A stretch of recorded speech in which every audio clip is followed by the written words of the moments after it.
Boa tarde. Primeiro Escalão recebe hoje um dos principais dirigentes esportivos do país, o advogado Carlos Miguel Aidar, presidente do São Paulo Futebol Clube, que retorna ao comando do clube depois de 26 anos. Ele foi presidente do São Paulo em duas gestões, nos anos 80, 84 e 86, 86 e 88, e no biênio 88-90 foi presidente do Conselho Deliberativo do clube. Ele assumiu a presidência do clube em abril desse ano, numa eleição bastante acirrada, com oposição que batia, não é, presidente? Batia pesado, mas o senhor reagiu, superou os obstáculos e hoje é o novo presidente do São Paulo Futebol Clube.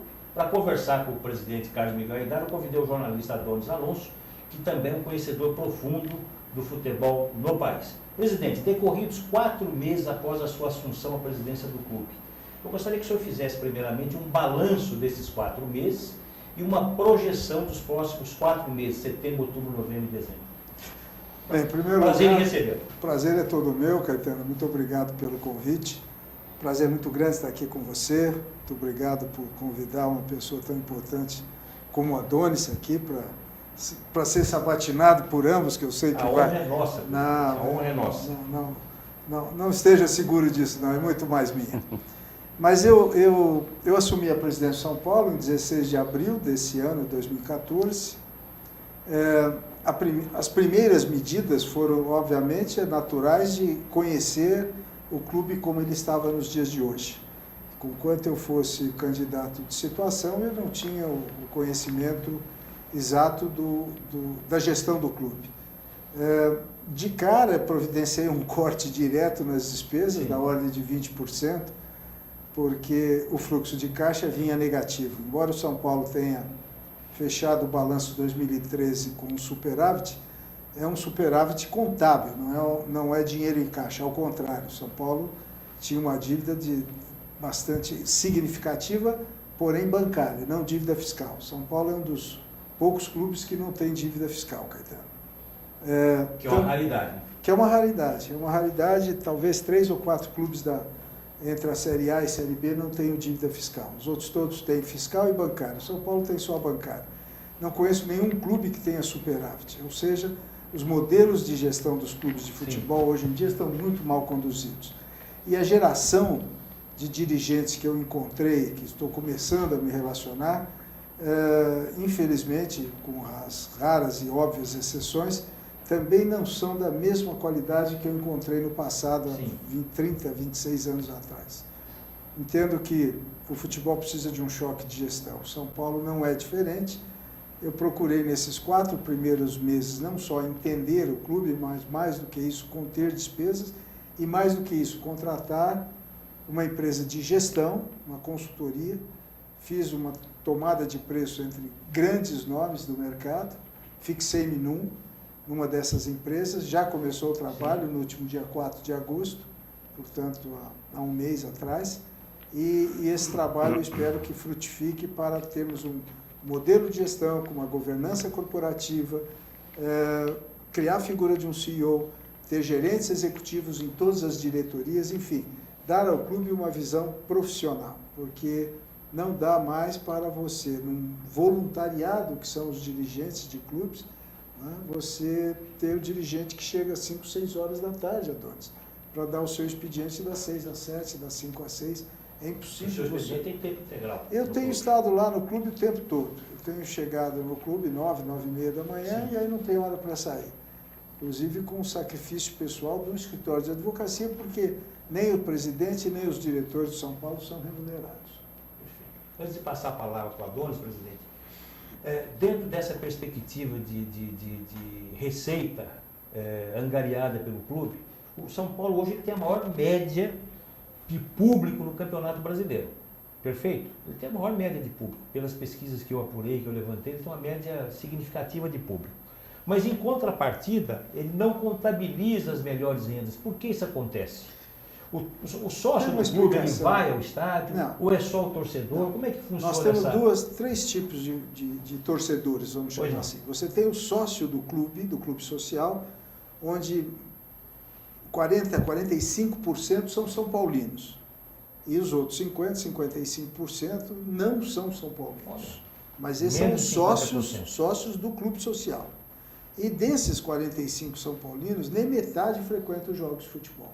Isso é medido estatisticamente lá dentro de São Paulo. Segundo ponto, você tem o sócio-torcedor.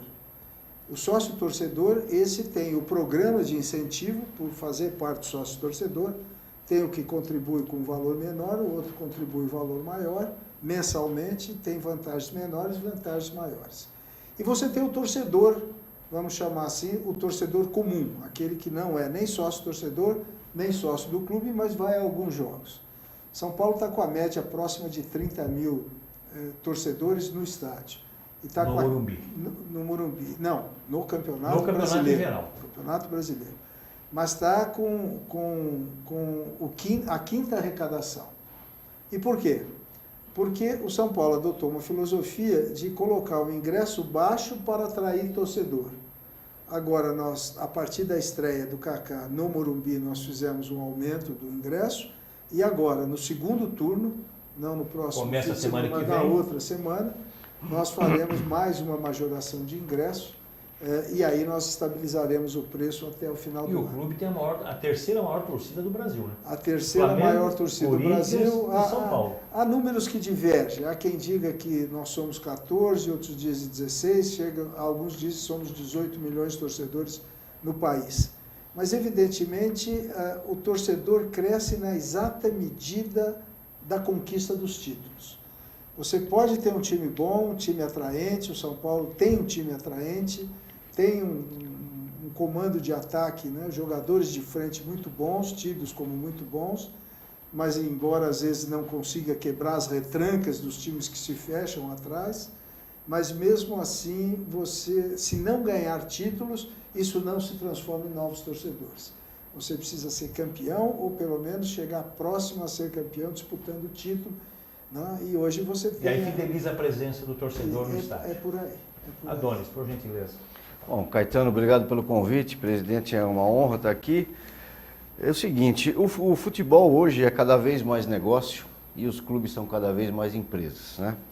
E o senhor acabou de citar que existem diretores ou executivos que chegam 5, 6 horas da tarde para dar o expediente. O São Paulo tem na sua área de marketing um vice-presidente que é um executivo da TV Record, o senador, nosso senador Júlio César Casares. Na diretoria de marketing, o Rui Branquinho, que é um criativo de... Ah, não, o Rui não está mais lá. Não, agora está o Rui Maurício Barbosa. O Rui Maurício, tá. Agora, outros clubes que vêm obtendo sucesso com arrecadação em verbas de marketing e propaganda estão contratando realmente executivos que vêm das empresas, das áreas de marketing. O senhor tem planos de levar para lá alguém desse nível? Pois é, Adonis, eu acho que você tocou num dos pontos importantes da gestão.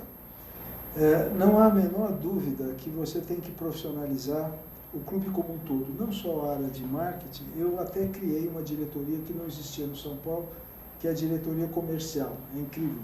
Você tem alguém que cria, alguém que empacota, mas não tem quem vende. Uhum. Eu criei uma diretoria comercial, perdi recentemente o gerente de marketing, recentemente... Que foi para a CBF? Foi para a CBF, que é o Gilberto Rato. Uhum. Estou procurando um outro nome para esse lugar. Aliás, está aberto aí. Vou aproveitar esse momento aqui. E, na verdade, a ideia é profissionalizar. Eu tenho um excelente diretor de comunicação, um reputo muito bom, Douglas Schwartzman, o Rui Maurício Barbosa como diretor de marketing, o vice-presidente, que é o Júlio Casares, o diretor comercial, Marcelo Pepe, e agora eu quero montar uma estrutura profissional terceirizada. Uhum. Eu pretendo fazer com que pessoas de fora venham tomar conta do departamento e ganhem pelo que gerem para o clube. Eu não vejo nenhum mal que quem traga negócio para o clube ganhe dinheiro às custas do clube, desde que o clube ganhe mais do que essas pessoas, claro. Óbvio. Então, você pagar uma comissão de agência que você paga, que é uma remuneração justa. Que é mais do que justa. Exatamente. O fulano traz uma receita para dentro do clube, né? A comissão da agência é 20%. São Paulo pode pagar 20% para qualquer um que trouxer produtos que tragam rentabilidade para o clube. Então, esse é o conceito. Evidentemente, isso é muito fácil falar. Colocar em prática não é tão fácil assim, porque você precisa encontrar profissionais do mercado que estejam dispostos a trabalhar, entre aspas, no risco. Não terá salário fixo nem mínimo garantido, mas poderá ganhar muito se trouxer contratos milionários para o clube. No caso da Sempre Toshiba, que acabou de sair da camisa agora no mês de julho, numa data muito ruim para o mercado publicitário de fazer negócio, que é o segundo semestre, houve uma tentativa do São Paulo de prorrogar esse contrato até o fim do ano, porque a exposição da marca no Campeonato Brasileiro é muito maior do que no Campeonato Regional, né? Na verdade, houve uma joint venture entre a Semp e a Toshiba, que foi desfeita, no fim ficou só a Semp, né? A Toshiba saiu, ficou só a Semp e o contrato vencia 31 de julho. Eu tenho na minha cabeça, embora não seja a minha área, né? Eu sou advogado de profissão, eu tenho a nítida e segura consciência de que não se faz um contrato de patrocínio vencendo no meio do ano. Os orçamentos das empresas estão todos comprometidos no segundo semestre, como você disse muito bem, Adonis, quer dizer, ninguém vai fazer investimento até o final do ano. Claro. Então, respondendo àquela primeira pergunta do Caetano, quais são os próximos, o programa dos próximos 4 meses, né? A ideia é profissionalizar a gestão, não só no marketing, mas profissionalizar a gestão em todos os segmentos. Na secretaria, no diretor administrativo, no diretor de esportes amadores, no diretor jurídico, trazendo pessoas, internando advogados conceituados, especializados dentro, evitando muito a terceirização, né, do serviço, que acabam cobrando por hora, acabam fazendo contas e faturas muito grandes que nos prejudicam sobremaneira. Então, a ideia é exatamente profissionalizar. Eu conto com o apoio de uma empresa de gestão, o trabalho já se iniciou, entrevistou quase 80 pessoas do São Paulo de cargo-chave, gerente, chefes de departamento, né, criando um modelo que vai ser apresentado à diretoria, ao núcleo de gestão, na próxima sexta-feira. Olha só que feliz coincidência. Eu já conheço o trabalho deles, já me foi apresentado, uma reunião de mais de 3 horas para entender tudo o que eles já fizeram até agora. Vou apresentar esse núcleo e, a partir daí, nós vamos criar metas para cada uma das diretorias. E o diretor vai ser pontuado, vai receber um farol vermelho, um farol amarelo ou um farol verde. Verde é porque ele está dentro das metas, amarelo que ele está... Cuidado. O vermelho é que ele está fora e ele tem que enquadrar-se no mês seguinte. Isso vai ser apresentado para todos. O diretor que repetir 2 faróis ou 3 faróis vermelhos, é uma questão da gente discutir, possivelmente será substituído sem trauma, sem alarde. É a meritocracia, né, presidente? É isso. É a meritocracia dentro do futebol. Que é raro. Dentro do clube. Porque com isenção. Nós temos 2 clubes. Nós temos o clube social, que é o São Paulo Social Clube, e nós temos o futebol, que é o São Paulo Futebol Clube. Sim. Muitas vezes, esses 2 clubes que formam uma única pessoa jurídica, há uma certa conflitância nos espaços, na gestão, nos investimentos, nos custos, né, nas prioridades. Então, faz parte do meu projeto, não para este momento agora, não para esta primeira gestão, mas para a segunda gestão, que a reeleição é algo que não é automático, você tem que se candidatar, mas o Conselho tem dado essa segunda oportunidade ao dirigente fazer a separação da parte social do futebol.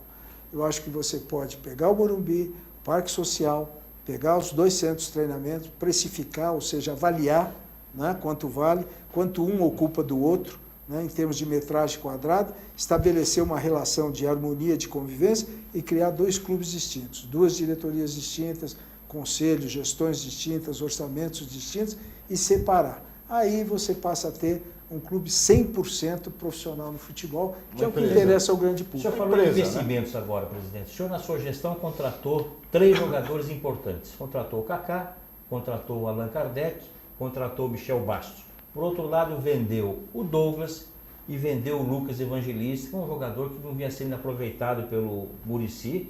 Era um jogador formado nas bases do clube, craque, foi vendido para a Udinese.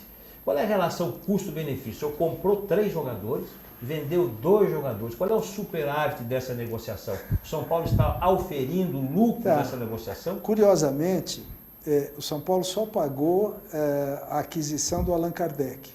Pagou o Benfica de Portugal a cifra de 5 milhões de euros. Sim.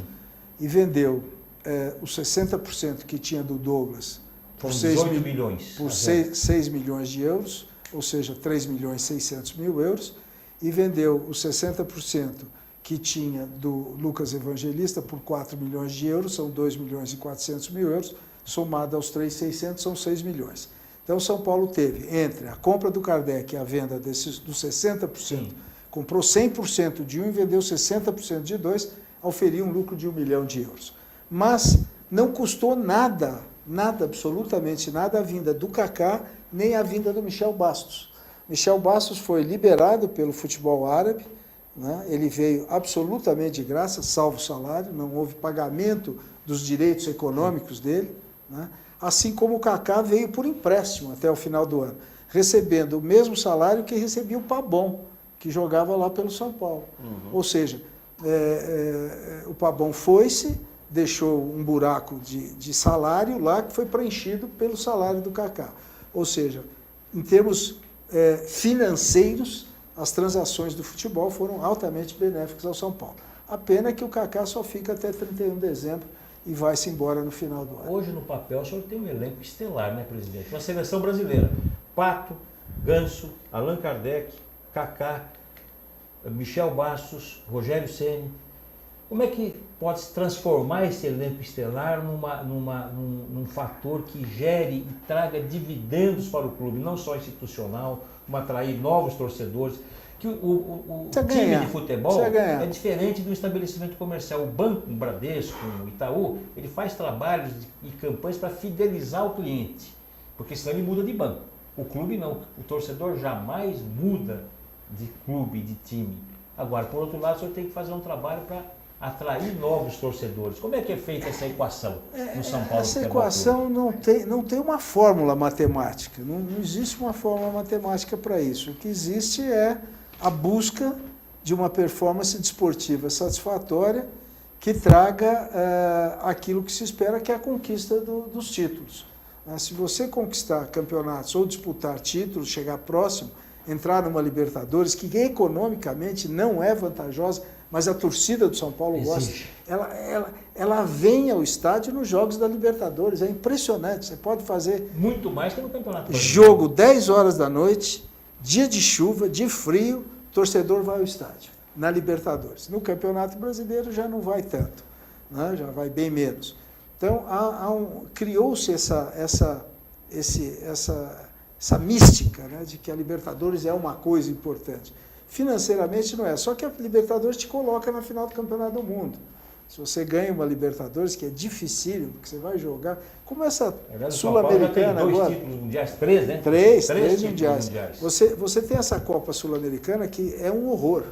É um horror. Você vai jogar a 3.600 metros de altitude, você sai no pleno meio do Campeonato Brasileiro, numa terça, chega numa quarta, joga numa quinta, pega o avião na sexta, chega ônibus, às vezes por 2 horas de ônibus, né? É apedrejado, é mal acomodado, é maltratado, é um horror, é uma coisa que a Conmebol não tem nenhuma responsabilidade, né?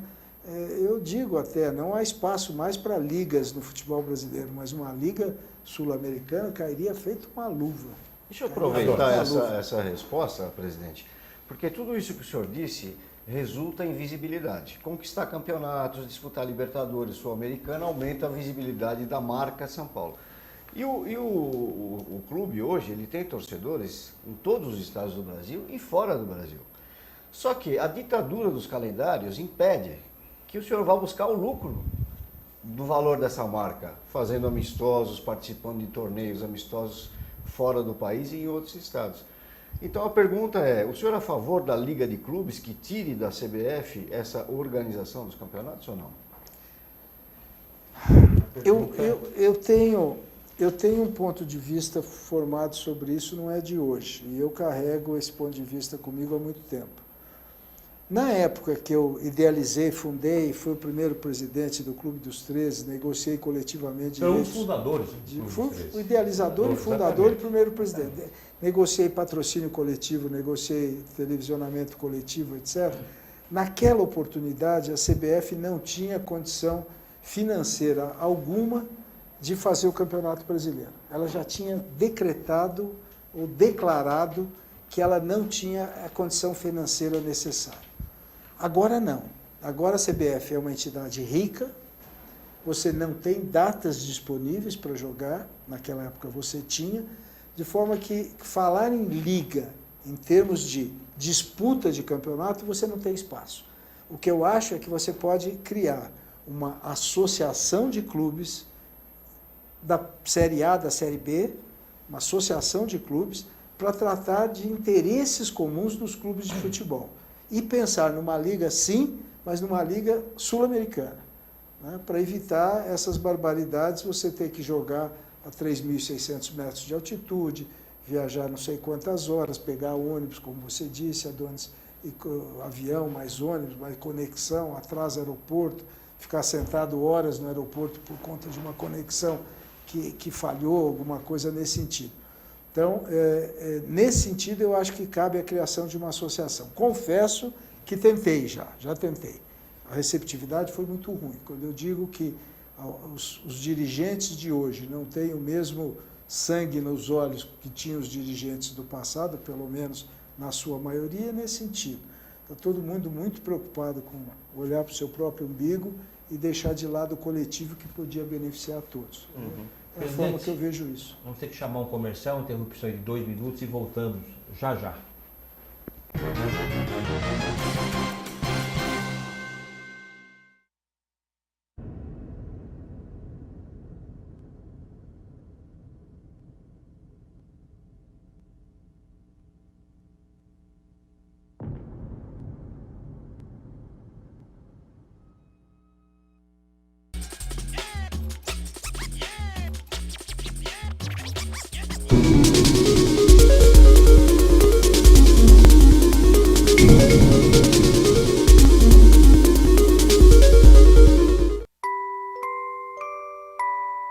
As nossas recordações são os nossos maiores tesouros. Carregamos durante toda a nossa vida. Manipular, distorcer ou implantar falsas memórias, além de ser uma violência, é crime. Somos responsáveis por esse tesouro. Não promova alienação parental.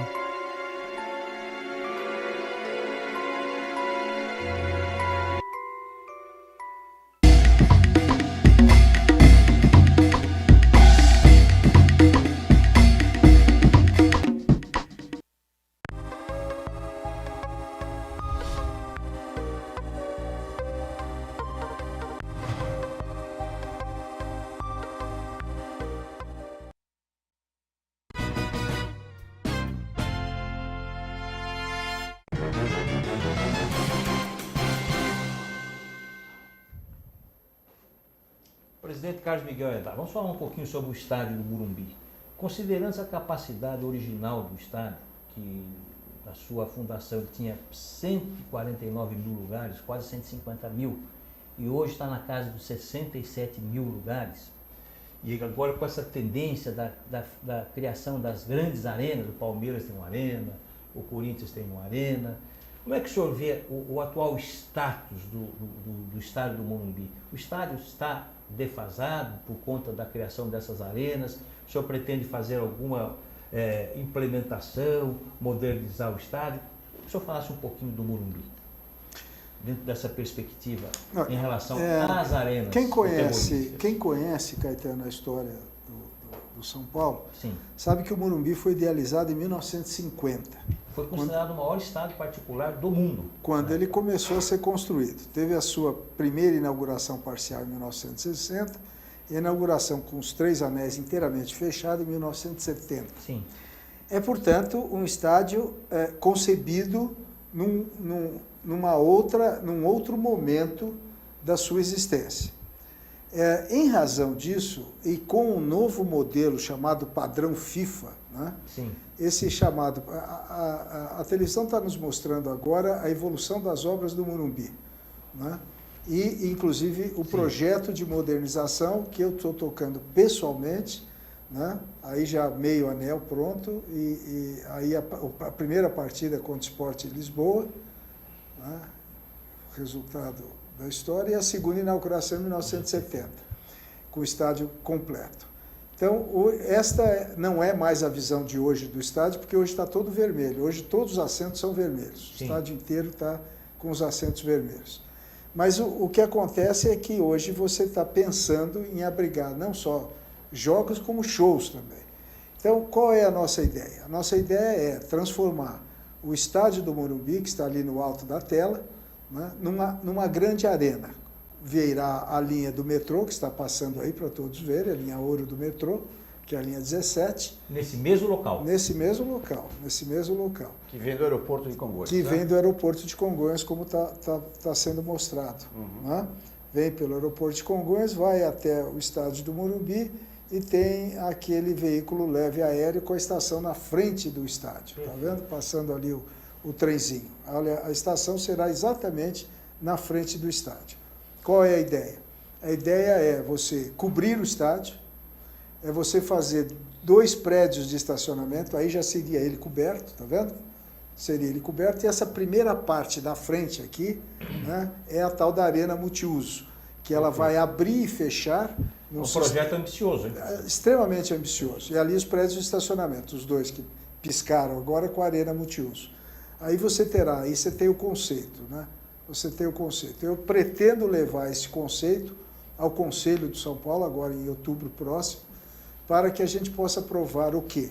A constituição de um fundo imobiliário de captação dos recursos, a contratação de uma empresa de estacionamento para explorar o estacionamento, a contratação de uma empresa de eventos para explorar a arena e remunerar os investidores em cima disso pela cessão do uso da superfície por um período não maior do que 20 anos. Essa é a ideia. Agora, existe também a possibilidade, não no primeiro momento, no segundo momento, de fazer um hotel dentro do próprio espaço de São Paulo para ajudar e dar apoio ao Hospital Einstein, ali que está super lotado, não tem lugar para abrigar os parentes. Está no entorno.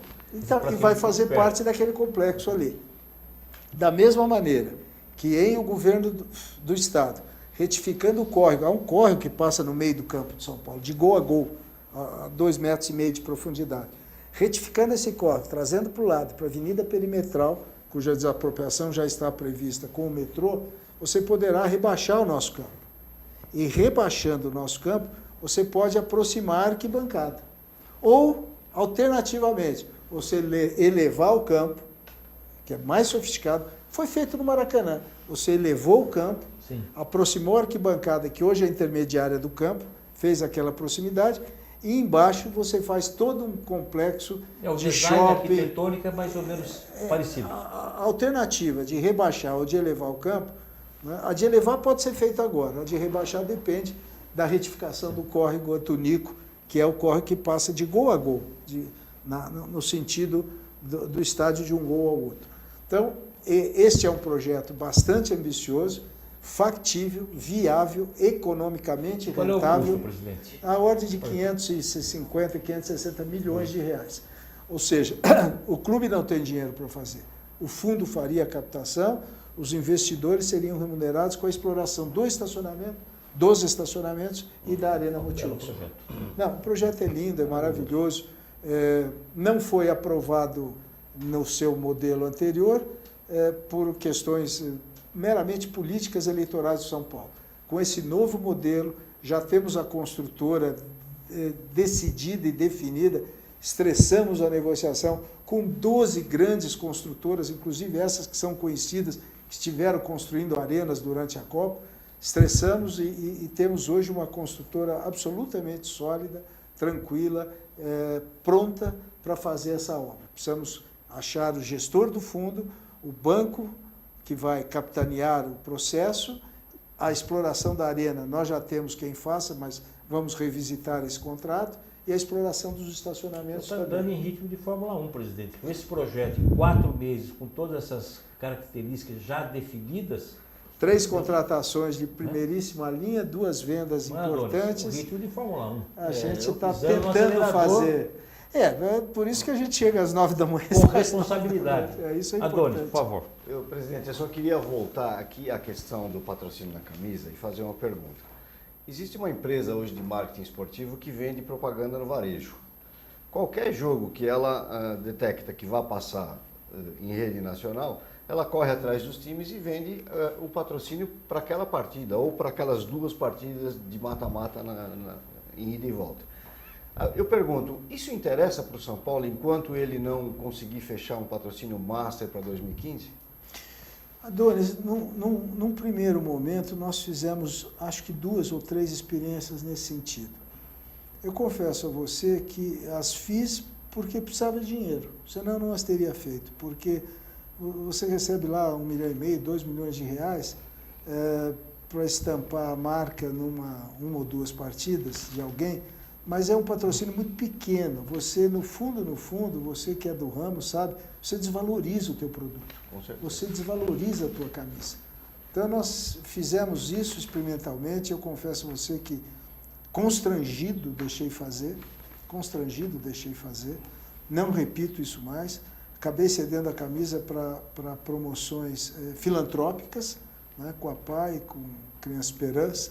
E agora a camisa do São Paulo está limpa. Desde o último jogo, né, eu vi o São Paulo nessa última partida e não acreditava. Falei, meu Deus, eu não lembrava mais como era a camisa do São Paulo limpa. Só com a faixa vermelha e preta e o distintivo no peito e tudo limpo atrás, só o número em vermelho na camisa branca. Tem muito torcedor que corre nas lojas para ver se encontra de qualquer clube camisa limpa, sem patrocínio. Sem patrocínio. Isso saiu de moda, né? Saiu de moda. As pessoas se acostumaram com a camisa. É a indústria, né, do futebol. Porque é a visibilidade que a televisão proporciona. Né? Na medida que eu uso essa camisa listada aqui, se eu tiver estampado aqui no peito um patrocinador, eu vou estar na tela e o patrocinador vai gostar desse negócio. Com certeza. Presidente, vou falar agora, fazer uma pergunta para o advogado Carlos Miguel Aidar. Hoje o futebol brasileiro, o Campeonato Brasileiro sobretudo, enfrenta sérios problemas de arbitragem. Os árbitros cometem erros, punem os jogadores são suspensos, são expulsos, são suspensos, são penalizados, com as suas decisões alteram os resultados, prejudicando os clubes. Isso não acontece só com o São Paulo, acontece com todos os times. E os árbitros, por seus erros, não são punidos. O árbitro comete um erro hoje, no próximo fim de semana ele está apitando, normalmente sem penalidade nenhuma. Como é que o senhor vê essa problemática e qual é a solução? Não existe penalidade para o árbitro? Deveria existir. E os erros são mostrados pela televisão, erros crassos. Eu não, diferentemente do presidente do Corinthians, que tornou público os seus queixumes com a arbitragem, São Paulo foi prejudicado dos 3 últimos jogos. 2 vitórias e um empate, prejudicado por arbitragem de uma forma absolutamente nítida. A televisão mostrou pênaltis sofridos, gols anulados indevidamente, enfim. Eu não fiz disso um cavalo de batalha, eu não saí a campo reclamando disso. Mas eu sei que a comissão de arbitragem está vendo. E eu não jogo para a torcida, eu jogo para o São Paulo. Eu me preocupo com o São Paulo como um todo. Agora, que as arbitragens não são adequadas, não são, mas que falta profissionalismo aos atletas, por exemplo, São Paulo perdeu o Ganso numa partida outro dia porque ele resolveu pôr a mão na bola, puerilmente falando. Né? Outro dia alguém cai no chão e toca um pontapé sem querer, por querer. Aí vem o tribunal, que o São Paulo teve um atleta punido, Souza, com cartão amarelo. O Tribunal Esportivo foi lá e transformou o amarelo em cartão vermelho. Quer dizer, isso é de uma aberração do Superior Tribunal de Justiça Esportiva da CBF. É tão indigno isso, é tão fora de propósito, como se pune o clube com perda de mando, portão fechado. Né? Daqui a pouco nós vamos estar jogando para uma torcida só. Agora, e por que os árbitros não são punidos? O que acontece? Não são os clubes que comandam o Campeonato Brasileiro. Quem comanda é a CBF. Eu acho que a CBF deveria se preocupar com seleção. E o campeonato deveria ser tocado por uma associação de clubes. Né? Quem é que toca a Liga Alemã, a Liga Espanhola, a Liga Portuguesa? se não uma associação dos clubes que disputam. É uma liga que se chama associação, é mais ou menos a mesma coisa. É a mesma coisa, Só só muda que o nome liga aqui no Brasil nome. parece que é confronto. Eu não quero confrontar com o CBF. Deixa a CBF cuidar da seleção, deixa a CBF fazer os amistosos. Tem as chamadas datas FIFA, que são datas que você sabe que não vai jogar. No mundo inteiro não tem campeonato nas datas FIFA. No Brasil tem. O jogador é convocado em pleno campeonato. A sorte do São Paulo é que só teve um jogador, e assim mesmo na seleção uruguaia, que foi o Álvaro Pereira. O senhor continua advogando para a CBF? Eu não, o escritório não mais advoga para a CBF. Como é que ficou o caso da Portuguesa? Que o senhor foi advogado da CBF. Não foi o contra senhor? a Portuguesa, advoguei pessoalmente. Porque ali tem um caso emblemático, né? A Eu Portuguesa... advoguei contra o Ministério Público, advoguei contra as associações de consumidores, advoguei contra torcedores que eram, obviamente, fantoches, manietados, manipulados. Isso não foi contra, o senhor defendeu os interesses da entidade. Preservar o campeonato de 2014. Quando a Portuguesa entrou na justiça, ela, entidade, eu saí fora. Eu deixei de advogar para a CBF. A verdade é que Ela entrou na justiça comum. Na justiça comum. Porque o senhor escreveu um artigo na revista do advogado, recentemente em abril, cotejando justiça comum com justiça desportiva.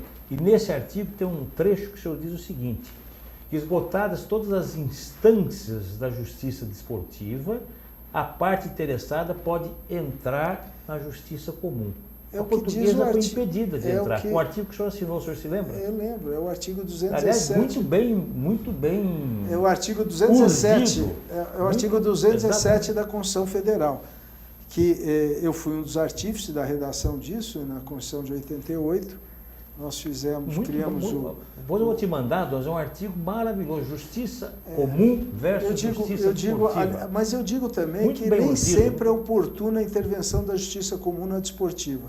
Eu acho que as questões desportivas têm que ser resolvidas no âmbito desportivo. Sem dúvida. Né? Agora, você não pode retirar do cidadão o direito de postular qualquer lesão ou ameaça de lesão. Esse é um princípio constitucional, né? É uma cláusula pétrea da Constituição brasileira. Não se retira do Poder Judiciário a apreciação de lesão ou ameaça de lesão. E tem que ser assim. E tem que ser assim para você preservar o regime, a democracia, né? E o exercício da cidadania. Né? Mas, de qualquer maneira, a Portuguesa enveredou por um caminho absolutamente errado. Ela deveria ter aceito a decisão.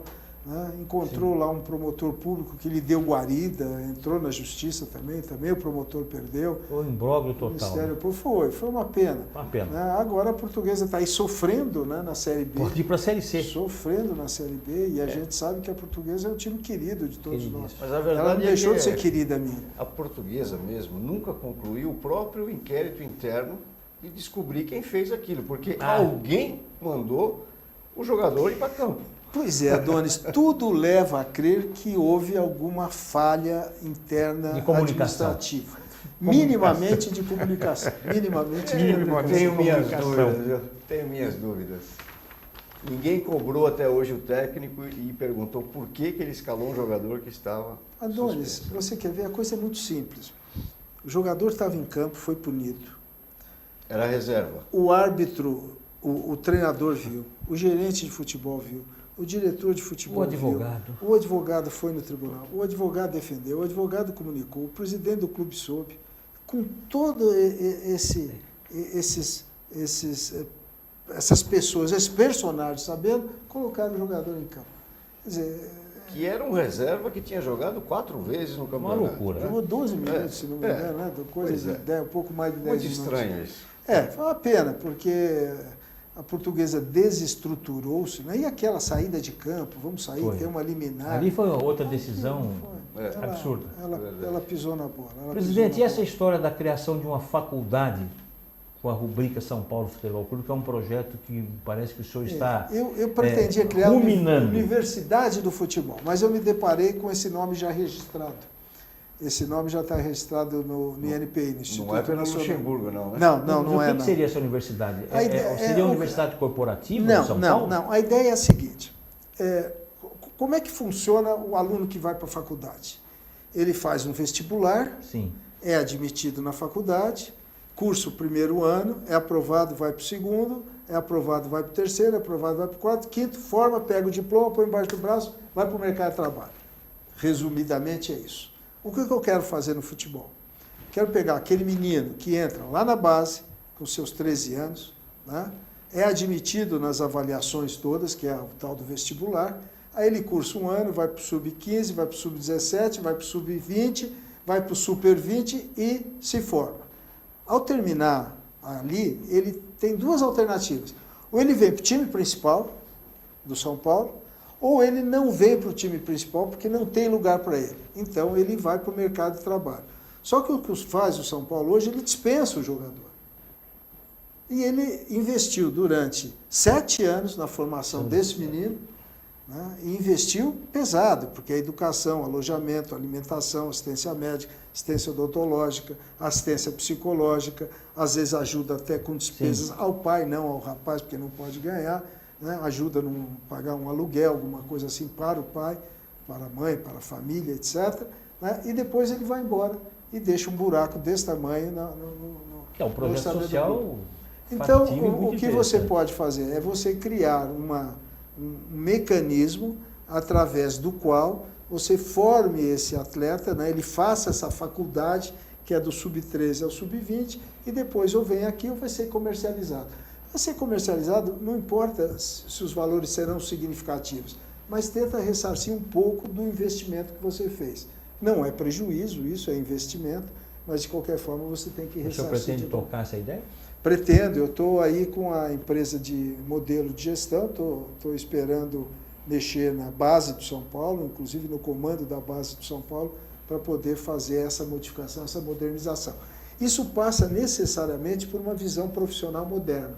Não dá para você fazer essas coisas no modelo antigo do São Paulo, onde havia um paternalismo muito grande, havia uma cumplicidade muito grande, em agasalhar, improvisar. Não, você tem que planejar.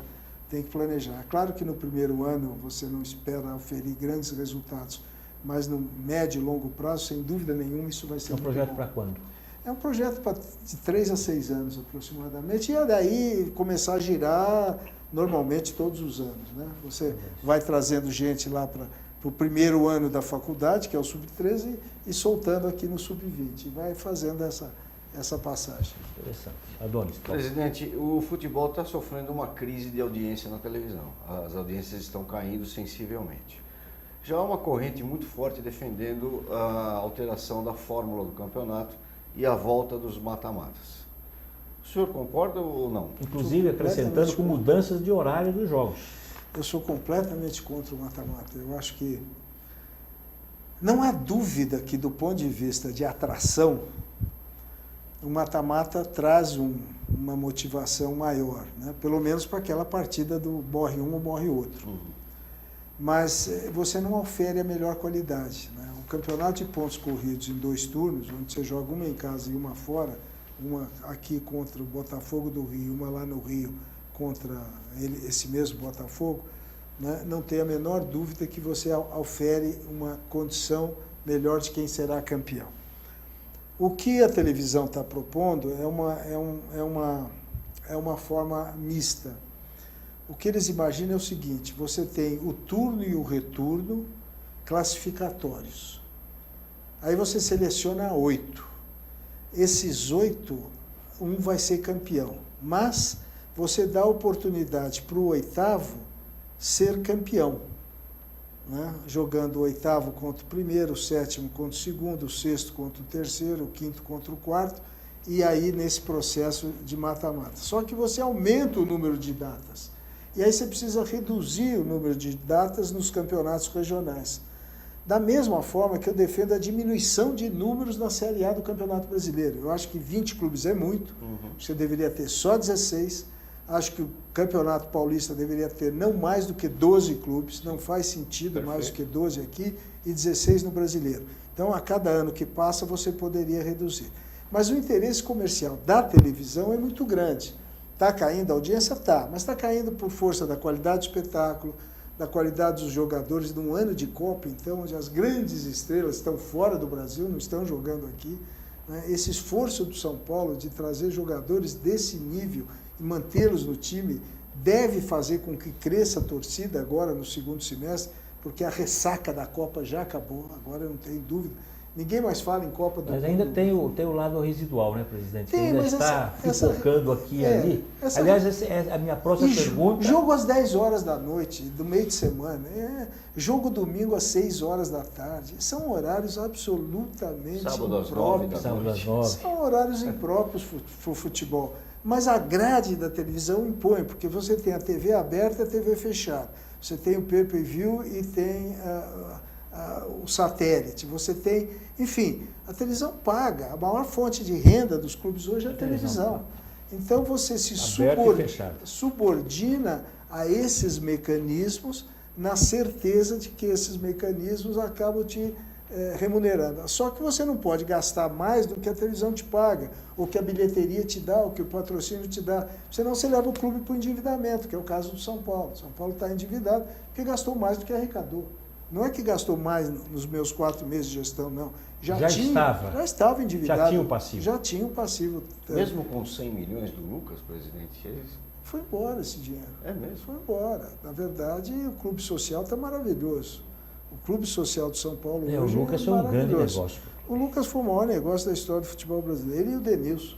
Foram 2 grandes negócios. O Denilson foi vendido por 34 milhões de dólares lá atrás e o Lucas 43 milhões de euros. E o dinheiro E o Careca que o senhor vendeu na sua primeira gestão foi um dos maiores 3 milhões de negócios dólares naquela época. Naquela época, 3 um milhões de negócio dólares era um perturbante montão de do dinheiro. Napoli. Hoje é nada. Não é? 3 Foi um milhões, tem negócio jogador extraordinário. ganhando 3 milhões de dólares.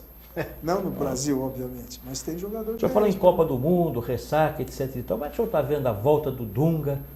O senhor se surpreendeu com a volta do Dunga? Não seria um momento, claro que aí o senhor seria penalizado, o Muricy assumir a seleção brasileira, que seria um técnico com mais experiência, mais histórico, com mais vivência, não vai nenhuma mais crítica vitorioso. ao Muricy, não vai crítica ao Tite, não vai crítica ao Luxemburgo, não vai crítica a Abel Braga, nem o treinador brasileiro. Os treinadores brasileiros estão defasados, todos, sem exceção. Eu acho que nós temos que aprender, ou devemos tentar aprender, com o que os treinadores europeus trouxeram para nós durante a Copa do Mundo. Eu vi centroavante marcando dentro da área sua de defesa. Fortalecendo a defesa. Eu vi zagueiro marcando lá no meio de campo. Goleiro entrando aos 45 do segundo tempo para defender a disputa de pênalti. O que acontece é o seguinte, nós não conhecemos as técnicas modernas. Eu vi um comentário hoje publicado não sei aonde, alguém me mandou um link mostrando o crescimento do futebol americano, do nosso futebol nos Estados Unidos, que não é de graça, né, com esse trabalho do Klinsmann lá. Eu estou vendo a Liga Americana surgindo forte, possante, rica, né? Pujante, né? Querendo dominar. A China aparecendo no mercado do futebol com o poderio econômico que ela tem. Né? E o São Paulo já tem 2 parcerias. Já tem parceria com o Luneng na China e está fechando a parceria, muito provavelmente, com o Orlando City lá na cidade de Orlando, na Flórida. Estados Unidos. Né? Então, ou com o Chicago, que é outro clube que está nos procurando muito e tentando fazer isso. Enfim, o que a gente precisa é enxergar o futebol num contexto do cenário nacional. Se a gente ficar aqui fechadinho dentro do nosso país, nós não vamos sair dessa mesmice. 4-2-4, 4-3-4, 3-2-2, 2-4-5, 5 não sei quanto. São fórmulas já absolutamente ultrapassadas. Então você tem um time desse do São Paulo, com poderio ofensivo maravilhoso, mas não fura o bloqueio de uma defesa que se fecha lá atrás. Aí o cara cruza 2, 3 bolas na área e nós tomamos 2, 3 gols. Né? Por quê? Alguma coisa está errada. É o nosso treinador, é a nossa zaga, são os nossos volantes que não estão cobrindo a zaga. O que está acontecendo? E você vai ver que os outros clubes são iguais. É a mesma coisa. Agora você tem um Cruzeiro hoje disparado na frente, né? Tem um elenco muito bom e tem um time muito bom. E que no papel não tem um elenco como o de São Paulo. Pois é, mas tem um banco que ali machuca um, contunde um, entra o outro, não há solução de continuidade, manter o mesmo padrão. E o São Paulo não, São Paulo desfalcado de alguns elementos não tem peças. Mas está no páreo, né? São Paulo está no par, é o terceiro colocado 10 na pontos, tabela. Está difícil, não é fácil você recuperar num turno essa quantidade de pontos. O São Paulo precisa, o Cruzeiro precisa perder 1, 2 jogos e no confronto direto o São Paulo ganhar do Cruzeiro. Aí nós temos chance. Fora disso não tem chance. Vamos tentar brigar por uma vaga da Libertadores. Na verdade, o que eu queria é ver o São Paulo campeão. A ideia de montar esse time era para ser campeão. Mas nós perdemos 7 ou 9 pontos absolutamente impossíveis, não é impossíveis porque perdemos, mas imperdíveis, né? Nós perdemos com Chapecoense, nós perdemos... Não era para se perder. Nós empatamos com Curitiba aqui em casa, nós empatamos com Goiás, nós tivemos jogos que realmente não poderiam ser perdidos, pontos que você não recupera mais, né? Pelo menos 7 deles poderiam nos deixar colado no nosso Cruzeiro. Tempo está terminando. Vou fazer mais 2 colocações. Rogério Ceni está no seu, acho que é o seu canto do cisne. Ou ele joga a última partida em... Este ano? Esse ano ele joga a última com a camisa de São Paulo. Mas ou ele joga lá em Recife. Recife, na última partida do campeonato contra o Sport, ou se a gente chegar na final da Sul-Americana, ele faz uma semana depois a última partida. Mas o Rogério não está se lembrando, acredito eu, de um fato muito importante para o São Paulo em 2015, que é a celebração dos 80 anos do clube. Obviamente, o senhor deve estar preparando uma grande festa, uma série de eventos, campanhas, e eu acho que ele não vai querer ficar de fora desse evento. Mas ele não Como é que o senhor está preparando para finalizar os 80 anos do clube? Não, porque tem contrato, tem prazo, não. O nosso marketing vai surpreender, com quanto ainda não esteja com a agressividade desejada, o nosso marketing vai surpreender. A despeito das críticas do Neto ao marketing. O Neto está bravo, não deixa ninguém nos ouvir. Diz que o São Paulo, o marketing não faz nada para o Rogério Ceni, que é o maior jogador da história do clube, etc. O Neto está bravo porque outro dia ele mandou os São Paulinos para aquele lugar, dizendo que Copa do Mundo era lá em Itaquera, e nós ficamos muito bravos e tiramos o programa dele dentro do Morumbi. Então ele agora não vai me perdoar mais e vai ficar batendo em mim, mas não tem problema. O Neto teve uma grande passagem no São Paulo e quem o contratou para jogar no São Paulo fui eu. Só para terminar, o que o senhor vai fazer em 2015 para celebrar esses 80 anos? Para finalizar, o senhor pode adiantar para a gente alguma coisa? Eu acho que nós temos que entregar o Morumbi coberto, coroar, né? São Paulo não é soberano. Uma grande partida. São Paulo não é soberano. Então vamos pôr coroa. Vamos assentar uma coroa ali, que é a nossa cobertura. Colocar a coroa do soberano, Morumbi. Fazer uma grande festa lá dentro. Chamar o Brasil inteiro para presenciar a festa do coroamento. Um grande jogo? Olha, eu agora nessa negociação estou esperando o retorno do Tony, o presidente do Barcelona, que esteve comigo aqui há 10 dias atrás, uma semana atrás. Eu estou tentando trazer o Barcelona com Messi e Neymar aqui para jogar com a gente. Essa é uma grande novidade.